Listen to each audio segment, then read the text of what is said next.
Hey everyone! Today, I want to dive into a question that's been on my mind on and off for pretty much my whole life. What makes someone moral? It's one of those deep, complex questions. Are there objective criteria to judge someone as morally good or evil? It's a topic that's both philosophically and psychologically fascinating. Now, this question gets especially interesting when we look at my favorite movie Joker, and its main character, Arthur Fleck, aka the Joker. Is Arthur Fleck a product of society, or is he a morally evil individual? This whole topic can be explored from moral, psychological, and societal angles. To tackle this, I think it's super helpful to bring up the three major ethical frameworks: deontological ethics, consequentialism, and virtue ethics. These systems each offer unique perspectives on what it means to act morally and are at the heart of so many ethical debates. In this video, I want to give it a shot and just share some thoughts that come to mind about all of this. Quick disclaimer, though, this video isn't about delivering some ultimate, final truth. It's just about exploring ideas and starting a conversation. Alright, let's get into it. So let's break this down in simple terms and dive into the basics of deontological ethics. This ethical framework focuses on whether an action is morally right or wrong based on rules and principles, not on the consequences. It's all about sticking to moral rules, no matter what. The big name here is Immanuel Kant. He's the guy who came up with the categorical imperative, which is basically a universal rulebook for ethical behavior. Kant's categorical imperative has a couple of key takeaways. First, there's the idea that you should act only according to that maxim whereby you can at the same time will that it should become a universal law. Translation? Only do something if you'd be okay with everyone doing it. And then there's this: act in such a way that you treat humanity, whether in your own person or in the person of another, always at the same time as an end, never merely as a means. In other words, treat people with respect and dignity, not as tools to achieve your goals. The core idea here is that moral rules are absolute and universal. Some actions are inherently right or wrong. For example, lying is always wrong in deontological ethics, no matter how good the outcome might be. What really matters is your intention, why you did something, not the result. Now, let's talk about the strengths of deontological ethics. First off, it's super clear. You've got straightforward rules that apply in every situation. It also does a great job of protecting dignity and human rights, no matter the cost or the context. And it gives you a moral compass. It's a solid guide for dealing with tough ethical dilemmas. But, of course, it's not perfect. One big criticism is how rigid it is. These rules can feel pretty unworkable in extreme cases. Like, if lying would save someone's life, deontology would still say lying is wrong. Plus, there's the issue of conflicting duties. What happens if two moral rules clash, like being honest versus protecting someone's life? It doesn't always give clear answers for stuff like that. So, while deontological ethics has a lot of solid points, it's definitely not without its challenges. Alright, let's talk about consequentialist ethics and why it's such a big deal in moral philosophy. The core idea here is pretty simple. The morality of an action is all about the consequences. If your action leads to the best possible outcome, then it's the right thing to do. That's it. The rock stars of this ethical approach are Jeremy Bentham and John Stuart Mill, who developed utilitarianism, one of the most famous forms of consequentialist ethics. The big idea behind utilitarianism is called the principle of the greatest happiness. Basically, the right action is the one that brings the greatest amount of happiness to the greatest number of people. It's all about maximizing well-being and minimizing suffering. Here's the deal: the moral value of an action lies entirely in its results. Happiness, well-being, and overall benefit are the big goals. You're essentially doing a kind of moral math, adding up the positives and negatives of your choices to figure out the best possible action. Now, let's break down the strengths of consequentialism. First off, it's super flexible. It adapts to the specific situation you're dealing with, which is a big win in real life. Second, it's practical, who doesn't want to aim for the greatest good for the most people? And third, it's future-focused. You're actively thinking about the outcomes of your actions and trying to make the best call. But, of course, it's not all sunshine and rainbows. One big issue is that it can ignore individual rights. Like, in pursuit of the greater good, it's possible for a minority to get totally steamrolled. Another problem? You can't always predict the consequences of your actions, life's just too unpredictable for that level of certainty. And finally, it's kinda lacking in fixed moral principles.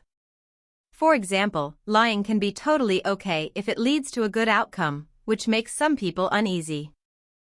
Now we need to talk about virtue ethics and why it's such an interesting take on morality. Instead of focusing on specific actions or their consequences, virtue ethics is all about you, your character and moral qualities, or virtues. It's less about what should I do, and more about what kind of person should I be. The OG of virtue ethics is none other than Aristotle. In his work Nicomachean Ethics, he talks about virtues as qualities that help you live a good life. And according to Aristotle, the ultimate goal in life is something called eudaimonia, which basically means flourishing or living your best life. Virtues are the key to getting there. His big idea is the golden mean. Virtues are the sweet spot between two extremes. For example, courage is the balance between cowardice, not enough, and recklessness, too much. Here's the core idea: moral actions come from having a virtuous character. Virtues like justice, courage, wisdom, and moderation aren't just rules to follow, they're values that guide you to become a better person and lead a fulfilling life. Now, let's talk strengths. First, it's all about you. Virtue ethics focuses on personal growth and developing your character over time. Second, it's a holistic approach that ties together moral thinking, self-improvement, and even community values. And third, it's flexible. Virtues aren't rigid, so they give you room to adapt to different situations. But, of course, it's not perfect. One major criticism is that it's kind of vague. Virtue ethics doesn't give you clear-cut rules for handling tricky moral dilemmas. Plus, there's the cultural issue. What counts as a virtue can vary a lot between cultures. And then there's the subjectivity. People might not always agree on what makes a good quality, which can make it hard to apply universally. So, let's get into it. Is Arthur Fleck a moral or immoral character? Honestly, he's one of the most complex characters we've seen in recent years, and trying to pin him down as simply good or evil doesn't really do him justice. Arthur's story is a blend of moral conflict, mental illness, and being failed by society at pretty much every turn. First off, we need to look at the societal factors and how much responsibility they play in shaping him. In the movie Joker, Arthur is painted as a victim of systemic problems. He's living in poverty, isolated, and dealing with untreated mental illness. The system literally gives up on him when funding for his therapy is cut. This is one of the big turning points in the film. On top of that, he's repeatedly attacked, both physically and verbally, which leads to this gradual unraveling of his worldview.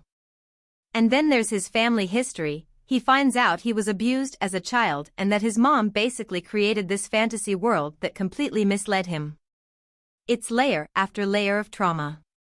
Now, about his actions, especially the murders, this is where things get morally tricky. From one perspective, his actions can be seen as a reaction to a hostile environment. It raises the question, how much responsibility does someone bear when they've been pushed to the edge by their circumstances and mental health struggles? It's hard to say, and that's what makes his character so fascinating. But when we look at his actions through the lens of ethics, all three major ethical systems, deontology, consequentialism, and virtue ethics, would agree, Arthur crosses some serious moral lines. For example, when he kills 3 men on the subway, at first it might seem like self-defense since they provoked and attacked him. But then he chases down the 3rd guy and executes him. That goes way beyond self-defense. And then there's the murder of Murray Franklin on live TV. That's not about survival, it's revenge, pure and simple. Murray wasn't a physical or existential threat to Arthur, so there's no moral justification for that act. Even though Arthur doesn't actively lead the Joker-inspired anarchist movement, he becomes its symbol. The chaos and violence that follow his actions show a clear shift in his character, from victim to perpetrator. At the end of the day, Arthur Fleck is both a product of his traumatic experiences and a man who makes deeply immoral choices. His transformation into the Joker is rooted in his pain, but that doesn't absolve him of responsibility for the harm he causes. But let's not forget, there are plenty of examples in Joker where Arthur shows signs of moral goodness too. These moments stand out as glimpses of his humanity and complexity as a character. For starters, look at how Arthur cares for his mother, Penny. Throughout the movie, he looks after her, nurses her when she's sick, and makes sure she's taken care of, even though he's under immense stress and dealing with his own mental health struggles. These moments of compassion and care are classic examples of moral virtues that most people would consider good.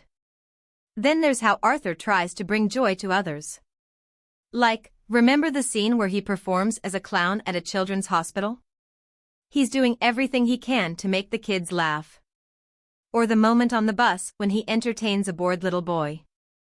These scenes highlight Arthur's original intent, to spread happiness and make others smile. It's hard not to see that as a positive moral trait. Another key moment is when Arthur spares Gary during the scene with Randall. After brutally killing Randall, Arthur lets Gary, his colleague with dwarfism, go unharmed. Why? Because, as he says, Gary was always kind to him. This shows that even in the midst of his violent spiral, Arthur draws a moral line. He doesn't hurt those he perceives as innocent or kind. We also see Arthur seeking connection and showing tenderness towards Sophie, his neighbor. Whether it's their interactions in the hallway or their imagined date, Arthur seems to find comfort in her presence.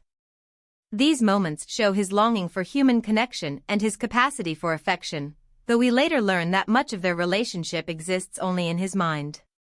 What's fascinating is that Arthur's morally good actions are usually small and personal, while his immoral acts have devastating consequences for others. This raises a huge philosophical question: can good deeds ever truly balance out bad ones? Or is morality something we just can't measure that way? None of the major ethical theories, deontology, consequentialism, or virtue ethics, gives a definitive answer here. So, can we really say Arthur is morally evil? First, if we look at his subjective intentions, it's clear Arthur isn't acting out of pure malice. His actions are driven by a mix of desperation, mental instability, and a deep yearning to be seen and acknowledged. Philosophically speaking, moral evil often requires intent and reflection, two things that are hard to pin on Arthur. His choices seem less about wanting to cause harm and more about reacting to a world that has pushed him to the edge. Another key question is, how much choice does Arthur really have? Between his untreated mental illnesses and the harsh conditions of the society he lives in, it's possible he's not in full control of his actions. From a psychological perspective, you could argue that he isn't fully capable of understanding the moral consequences of what he's doing. His distorted reality and overwhelming circumstances make it hard to hold him completely morally responsible. So, what's the final takeaway here? Arthur Fleck isn't your typical evil character like so many other movie villains. Instead, he's a product of his environment, a man who ultimately strikes back at the world in a destructive way. But even though his actions are influenced by outside forces, he's still responsible for them in the end. From a philosophical perspective, ethical frameworks like deontology, consequentialism, and virtue ethics all find Arthur's actions morally problematic. Yet the film raises a deeper question: how much of the blame lies with society itself for creating someone like Arthur? It challenges us to consider the role of systemic failures in shaping morally complex individuals. What makes Arthur so compelling is that he defies simple moral labels like good or evil. His actions can't be separated from his mental illness and past trauma, which makes it incredibly difficult to give a clear moral judgment. But now I want to hear from you. What do you think? Is Arthur Fleck more a product of society's neglect, or is he a morally evil individual? Let me know in the comments, and let's have a respectful discussion about this thought-provoking character.